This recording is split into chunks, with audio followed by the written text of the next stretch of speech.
Good morning to all. આજના વિડીયોમાં આપણે શીખીશું ગાલા આસપાસ પર્યાવરણ સ્વાધ્યાય પોથી ધોરણ 5 અને પાઠ નંબર છે 6. પાઠનું નામ છે જળ એ જ જીવન. સૌથી પહેલું છે એમસીક્યુ. તો એમસીક્યુમાં છે પહેલું, ગઢસીસર શબ્દમાં સરનો અર્થ શું થાય છે? તો સરનો અર્થ થશે તળાવ. પછી છે પહેલાંના સમયમાં રાજાઓ કે દાનવીરો મુસાફરોની માટે પાણીની સુવિધા માટે શું બંધાવતા? તો વાવ. પછી છે પાણીનો મુખ્ય સ્ત્રોત કયો છે? તો વરસાદ.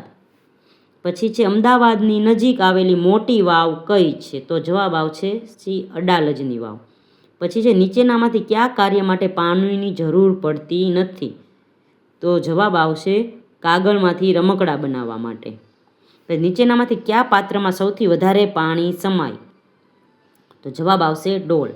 પછી છે દળકી માયના ગામમાં પાણીની સમસ્યા કેવી રીતે હલ થઈ? તો જવાબ આવશે સી, તળાવ બંધાવવાથી. આગળનો પ્રશ્ન છે ખાલી જગ્યા પૂરો. ગઢસીસર એ જેસલમેરના રાજા ગઢસીએ બંધાવેલ તળાવ છે. પછી છે ઘરમાં પાણીનો વધુ સંગ્રહ કરવા ઈંટ, સિમેન્ટ, રેતીની ટાંકી બનાવવામાં આવે છે. વાવમાં પગથિયા દ્વારા અંદર ઉતરીને પાણી મેળવવામાં આવતું.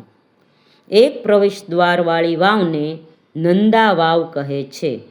પહેલાંના સમયમાં વરસાદથી તળાવ છલકાઈ જાય ત્યારે લાડુ બનાવી વહેંચવામાં આવતા. તેને મેઘલાડુ કહે છે.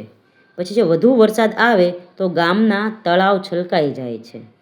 પાણી એ કુદરતી સંપત્તિ છે.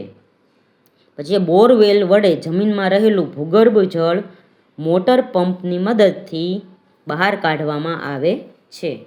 આગળ છે નીચેના વિધાનો ખરા છે કે ખોટા? તો પેલું છે ટપકતો નળ રિપેર કરાવવો એ પાણી બચાવવાનું કાર્ય કહેવાય, સાચું. બીજું છે પાણી પીધા વિના લાંબો સમય ચલાવી શકાય છે, તો તે ખોટું છે. પછી છે વરસાદનું બધું જ પાણી નદીઓ દ્વારા દરિયામાં વહી જાય છે, તો તે ખોટું છે. પછી છે ગામમાં પશુઓને પાણી પીવા માટે હવાડો હોય છે, તે સાચું. પછી છે પાણીનો મુખ્ય સ્ત્રોત વરસાદ છે, તો તે સાચું છે. પછી પાણી વિના ખેતી થઈ શકે છે, તો તે ખોટું છે. આગળ છે બંધ બેસતા જોડકા. તો અહીં પેલું છે નદીમાંથી કાઢેલી શાખા, તો તેને કહેવાય છે નહેર. પછી પાણીનો મુખ્ય સ્ત્રોત, તો વરસાદ. પછી પગથિયાવાળો કૂવો, તો તેને કહેવાય છે વાવ. પછી છે નદીનું શરૂઆતનું નાનું સ્વરૂપ, તો તેને કહેવાય ઝરણું.